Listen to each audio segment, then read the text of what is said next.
ഈശോ മിശിഹായിക്ക് സ്തുതിയായിരിക്കട്ടെ. എല്ലാവർക്കും സുഖമല്ലേ? എല്ലാവരും സ്വസ്ഥമായിട്ട് വന്നിരുന്നോ? നിങ്ങളുടെ എല്ലാം കയ്യിൽ 4ാം ക്ലാസ്സിലെ പുസ്തകം ഉണ്ടല്ലോ അല്ലേ? എന്തൊക്കെ വേണം കയ്യിൽ?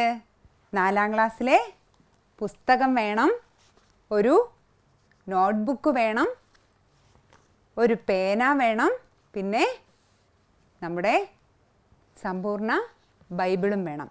ഇത്രയും കാര്യങ്ങൾ നമ്മുടെ കയ്യിലുണ്ടായിരിക്കണം കേട്ടോ. എല്ലാവരും സ്വസ്ഥമായിട്ടിരിക്കുമല്ലേ? അപ്പോൾ നിങ്ങൾ പലതരത്തിലുള്ള പേന കണ്ടിട്ടുണ്ട്. അപ്പോൾ പേനയിൽ ചില സ്പ്രിങ് ഉള്ള പേന കണ്ടിട്ടുണ്ടല്ലേ? എങ്ങനെയാണ് സ്പ്രിങ് ഉള്ള പേനയുടെ ആക്ഷൻ? അതിനെ നമ്മളിങ്ങനെ ഇങ്ങനെ എടുത്ത് അല്ലേ, ഇങ്ങനെയാണ് സ്പ്രിങ് ഉള്ള പേന. അപ്പോൾ ഇതിനകത്തെ സ്പ്രിങ്ങും നിങ്ങൾ കണ്ടിട്ടുണ്ട്. ഈ സ്പ്രിങ്ങിനെ നമ്മളിങ്ങനെ അമർത്തി പിടിച്ചിട്ട് വിട്ട് കഴിയുമ്പം എന്തായിരിക്കും സംഭവിക്കുന്നത്? സ്പ്രിങ് 2 പ്രാവശ്യം ഇങ്ങനെ 2-3 പ്രാവശ്യം ഇങ്ങനെ ഒന്ന് ചാടും അല്ലേ? ചാടിയിട്ട് സ്പ്രിങ് നമ്മുടെ കൈ പിടിച്ചേക്കുവാണെങ്കിൽ നിൽക്കും, അല്ലെങ്കിൽ നിലത്ത് വെച്ചേക്കുവാണെങ്കിൽ അത് വീഴും. അപ്പോൾ ഞാനിപ്പോൾ നിങ്ങളോടൊരു കാര്യം പറയാൻ പോവാണ്. സ്പ്രിങ് അപ്പ് എന്ന് പറയുമ്പോൾ എന്ത് ചെയ്യണം? നിങ്ങൾ ഇരിക്കുന്ന കസേരയിൽ നിന്ന് ചാടി എഴുന്നേറ്റ് സ്പ്രിങ് അനങ്ങുന്നത് പോലെ 2 പ്രാവശ്യം ചാടി നിൽക്കണം. സ്പ്രിങ് ഡൗൺ എന്ന് പറയുമ്പോൾ നിങ്ങൾ കസേരയിൽ തന്നെ ഇരിക്കണം. റെഡിയല്ലേ? അപ്പോൾ നമുക്ക് ചെയ്യാം. Spring up. എല്ലാവരും ചാടി എഴുന്നേറ്റോ? Spring down. ഇരുന്നല്ലേ? ഇനി 2-3 പ്രാവശ്യം സിസ്റ്റർ അടുപ്പിച്ച് പറയും. അപ്പോൾ അതുപോലെ തന്നെ ചെയ്യണം കേട്ടോ. Spring up, spring down, spring down, spring up. Okay, അപ്പോൾ എല്ലാവരും ഇപ്പോൾ സ്പ്രിങ് പോലെ ചാടി എഴുന്നേറ്റ് നല്ല റെഡി ആയിട്ട് നിൽക്കുക അല്ലേ ക്ലാസ് കൂടാൻ? നമുക്കൊന്ന് പ്രാർത്ഥിച്ചാലോ? പ്രാർത്ഥിക്കാം അല്ലേ? എല്ലാവരും കണ്ണടച്ച് കൈകൾ കൂപ്പി നമുക്ക് പ്രാർത്ഥിക്കാം. ഈശോയെ, അങ്ങ് എനിക്ക് നൽകിയ എല്ലാ അനുഗ്രഹങ്ങൾക്കും ഞാൻ അങ്ങേക്ക് നന്ദി പറയുന്നു. നന്നായി പഠിക്കുവാനും നല്ല കുട്ടിയായി വളരുവാനും എന്നെ അനുഗ്രഹിക്കണമേ. എല്ലാവരും കണ്ണു തുറന്ന് യഥാസ്ഥാനത്ത് നിങ്ങളുടെ കസേരയിൽ ഇരുന്നോ കേട്ടോ. അപ്പോൾ നമ്മളെല്ലാവരും സ്വസ്ഥമായിട്ടിരുന്നു അല്ലേ? നമുക്ക് 4ാം ക്ലാസ്സിലെ പുസ്തകം ആണ് നമുക്കിന്ന് പരിചയപ്പെടേണ്ടത്. അപ്പം 2ാം ക്ലാസ്സിൽ പഠിച്ചുകൊണ്ടിരുന്നപ്പോൾ നമ്മളെങ്ങനെയായിരുന്നു?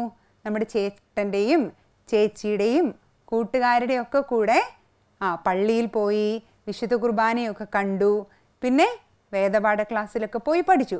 3ാം ക്ലാസ്സിൽ നമ്മൾ ഓൺലൈനായിട്ട് എല്ലാം പഠിച്ചു.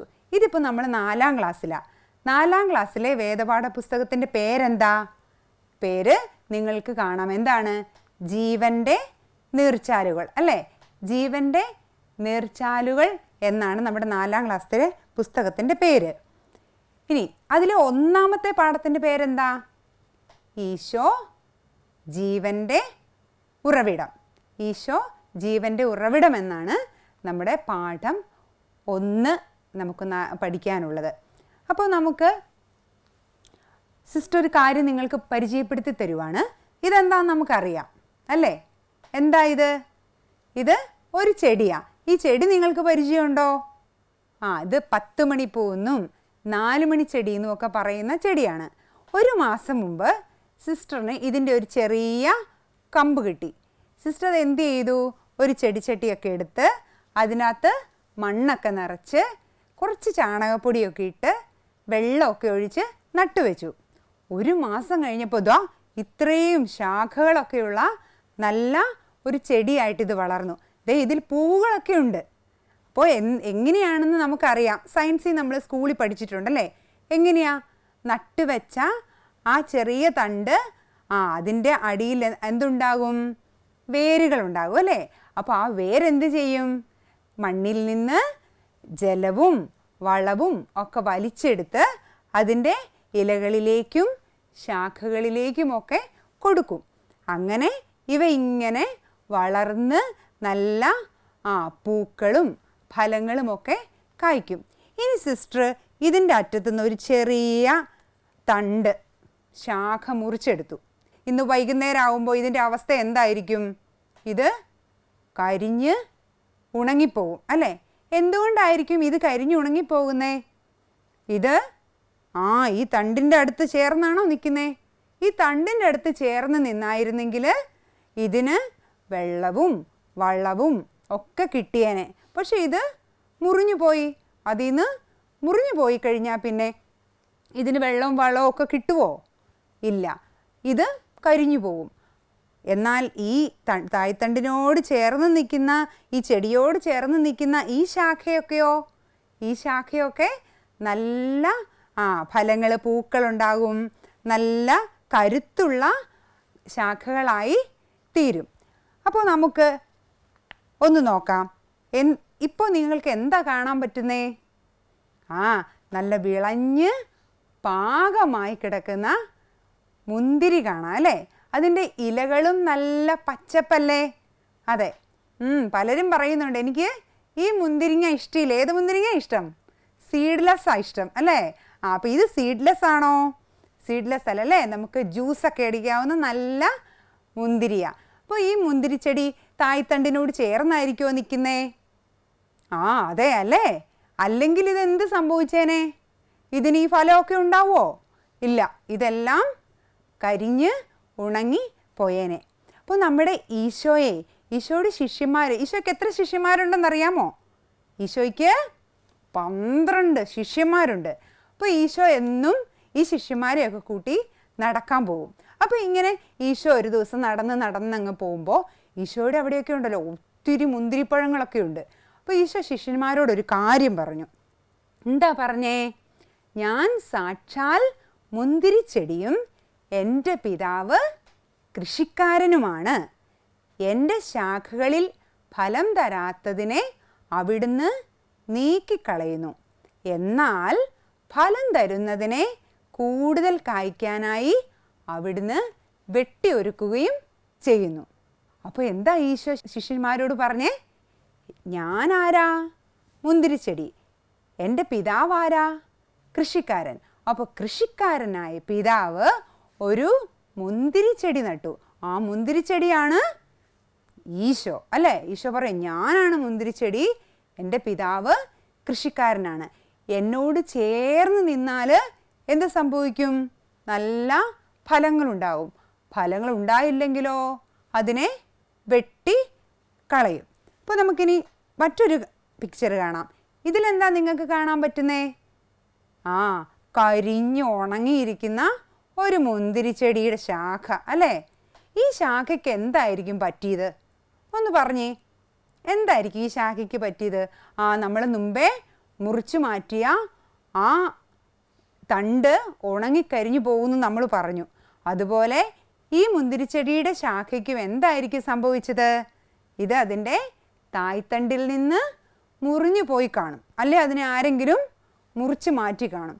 അതുകൊണ്ട് എന്ത് കിട്ടിയില്ല അതിന് വെള്ളവും വളവും സൂര്യപ്രകാശവും ഒന്നും തായ്തണ്ടിൽ നിന്ന് കിട്ടിയില്ല. അപ്പോൾ തായ്തണ്ടിൽ നിന്ന് കിട്ടിയില്ലെങ്കിൽ എന്ത് സംഭവിക്കും? അത് കരിഞ്ഞ് ഉണങ്ങിപ്പോവും. അതിന് ജീവരസം അല്ലേ? ജീവിക്കാനുള്ള ഒന്നും അതിന് കിട്ടില്ല. ഇവിടെ ഒരു വചനം ഈശോ പറയുന്നുണ്ട്. എന്താണ്? ഞാൻ മുന്തിരിച്ചെടിയും നിങ്ങൾ ശാഖകളുമാണ്. ആര് എന്നിലും ഞാൻ അവനിലും വസിക്കുന്നുവോ അവൻ ഏറെ ഫലം പുറപ്പെടുവിക്കുന്നു. എന്നെ കൂടാതെ നിങ്ങൾക്കൊന്നും ചെയ്യാൻ കഴിയില്ല. എന്നിൽ വസിക്കാത്തവൻ മുറിച്ച ശാഖ പോലെ പുറത്തെറിയപ്പെടുകയും ഉണങ്ങിപ്പോവുകയും ചെയ്യുന്നു. അത്തരം കമ്പുകൾ ശേഖരിച്ച് തീയിലിട്ട് കത്തിച്ചു കളയുന്നു. അപ്പോൾ ഇത്രയും കാര്യമാണ് ഈശോ ശിഷ്യന്മാരോട് പറഞ്ഞു. അപ്പോൾ ആദ്യം എന്താ ഈശോ പറഞ്ഞേ? കൃഷിക്കാരൻ ആരാ? പിതാവായ ദൈവം. മുന്തിരിച്ചെടി ആരാ? ഈശോ. ശാഖകളാരാ? നമ്മൾ ഓരോരുത്തരും. അപ്പോൾ നമ്മൾ ഈശോയാകുന്ന മുന്തിരിച്ചെടിയോട് ചേർന്ന് നിൽക്കുമ്പം ഈശോ എന്ത് തരും? നല്ല വളവും. എന്താ ഈശോ തരുന്നത്? നല്ല ജീവരസം. നമുക്ക് നന്നായിട്ട് വളരുവാനുള്ള ഒരു കൃപ ഈശോ നമുക്ക് തരും. ഇനി ഈശോ പറയുന്നുണ്ട്, ഈശോയാണ് മുന്തിരിച്ചെടി, നാം അതിലെ ശാഖകൾ. ഈശോയിൽ നിന്ന് നമുക്ക് ജീവൻ ലഭിക്കുന്നു. അപ്പോൾ ഈ ഈശോയിൽ നിന്ന് നമുക്ക് ജീവൻ ലഭിക്കണമെങ്കിൽ എങ്ങനെയാണ് ഈശോയോട് ചേർന്ന് നിൽക്കുന്നത്? ഈശോയിൽ വിശ്വസിച്ച് അവിടുത്തെ വചനം പാലിച്ച് നിൽക്കുമ്പോൾ നമുക്ക് ഈശോയോട് ചേർന്ന് നിൽക്കാനും നല്ല ഫലങ്ങൾ പുറപ്പെടുവിക്കുവാനും കഴിയും. ഇനി നമുക്കൊരു ദൈവവചനം പഠിച്ചാലോ? ഏത് ദൈവവചന? ഞാൻ വന്നിരിക്കുന്നത് അവർക്ക് ജീവൻ ഉണ്ടാകുവാനും അത് സമൃദ്ധമായി ഉണ്ടാകുവാനുമാണ്. വിശുദ്ധ യോഹന്നാൻ്റെ സുവിശേഷം 10-ാം അധ്യായം 10-ാം വാക്യം. ഇത് ഈശോ നമ്മളോട് പറയുന്ന കേട്ടോ. അപ്പോൾ ഇതിന് സിസ്റ്റർ ഒരു ആക്ഷൻ കാണിക്കാം. അത് വെച്ച് വേണം ഇത് പഠിക്കാൻ കേട്ടോ. എങ്ങനെയാണ് പറയുന്നത്? ഞാൻ വന്നിരിക്കുന്നത് അവർക്ക് ജീവനുണ്ടാകുവാനും അത് സമൃദ്ധമായി ഉണ്ടാകുവാനുമാണ്. എങ്ങനെയാ? ഞാൻ വന്നിരിക്കുന്നത് അവർക്ക് ജീവനുണ്ടാകുവാനും അത് സമൃദ്ധമായി ഉണ്ടാകുവാനുമാണ്. വിശുദ്ധ യോഹന്നാൻ്റെ സുവിശേഷം 10-ാം അധ്യായം 10-ാം വാക്യം. എളുപ്പമല്ലേ പഠിക്കാൻ? അപ്പോൾ ഇനി നമുക്ക് ഈ മുന്തിരിച്ചെടിയെയും ശാഖകളെയും പറ്റി ഉള്ള ഒരു ഗാനം കേട്ടാലോ? മുന്തിരിച്ചെടിയല്ലോ ഞാൻ, നിങ്ങളതിൻ ശാഖകളും, നിങ്ങൾ എന്നിൽ വസിക്കുകിൽ പൂത്തു തളിർക്കും. മുന്തിരിച്ചെടിയല്ലോ ഞാൻ, നിങ്ങളതിൻ ശാഖകളും, നിങ്ങൾ എന്നിൽ വസിക്കുകിൽ പൂത്തു തളിർക്കും.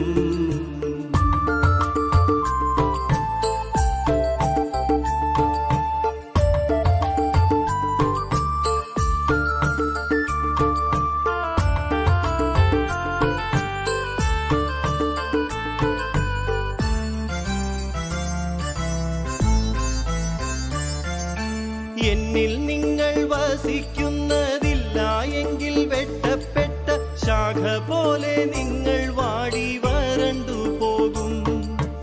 എന്നിൽ നിങ്ങൾ വസിക്കുന്നതില്ല എങ്കിൽ വെട്ടപ്പെട്ട ശാഖ പോലെ നിങ്ങൾ വാടി വരണ്ടു പോകും.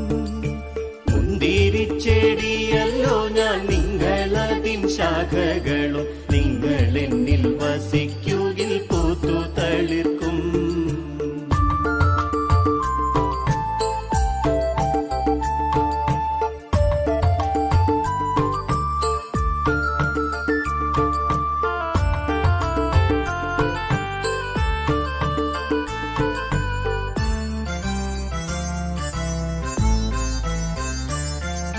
നിങ്ങൾ എന്നിൽ ജീവിക്കയും എൻ വചനം നിങ്ങൾക്കുള്ളിൽ വാസഗേഹം തേടുകയും ചെയ്യുന്നുവെങ്കിൽ, നിങ്ങൾ എന്നിൽ ജീവിക്കയും എൻ വചനം നിങ്ങൾക്കുള്ളിൽ വാസഗേഹം തേടുകയും ചെയ്യുന്നുവെങ്കിൽ, മുന്തിരിച്ചെടിയല്ലോ ഞാൻ, നിങ്ങളതിൻ ശാഖകളും, നിങ്ങൾ എന്നിൽ വസിക്കുകിൽ പൂത്തു തളിർക്കും. അപ്പോൾ ഇന്നത്തെ ക്ലാസ്സിലൂടെ നമ്മൾ എന്തൊക്കെയാ പഠിച്ചത്? ഈ പിതാവായ ദൈവം, കൃഷിക്കാരൻ, മുന്തിരിച്ചെടി ഈശോ, നമ്മളെല്ലാം മുന്തിരിച്ചെടിയായ ഈശോയിലെ ശാഖകൾ. അപ്പോൾ എന്ത് ചെയ്യണം? ഈശോയോട് ചേർന്ന് നിൽക്കണം. വിശ്വസിച്ച് ഈശോയുടെ കൽപ്പനകൾ പാലിച്ച് ഈശോയോട് ചേർന്ന് നിൽക്കണം. അപ്പോൾ എങ്ങനെയാണ് ഈശോയോട് ചേർന്ന് നിൽക്കേണ്ടതെന്ന് സിസ്റ്റർ അടുത്ത ക്ലാസ്സിൽ പറഞ്ഞു തരാം. അപ്പോൾ ഒരു ഹോംവർക്ക് ഉണ്ട്. ഏതാ? നമ്മളിപ്പോൾ പഠിച്ച വചനം ഉണ്ടല്ലേ, ഞാൻ വന്നിരിക്കുന്നത് അവർക്ക് ജീവൻ ഉണ്ടാകുവാനും അത് സമൃദ്ധമായി ഉണ്ടാകുവാനുമാണ്. വിശുദ്ധ യോഹന്നാൻ്റെ സുവിശേഷം 10-ാം അധ്യായം 10-ാം വാക്യം. ഇത് നിങ്ങൾ നിങ്ങളുടെ നോട്ട്ബുക്കിൽ എഴുതി വയ്ക്കുകയും കാണാതെ പഠിക്കുകയും ചെയ്യണം കേട്ടോ. ശോമിശിഹായിക്കും സ്തുതിയായിരിക്കട്ടെ.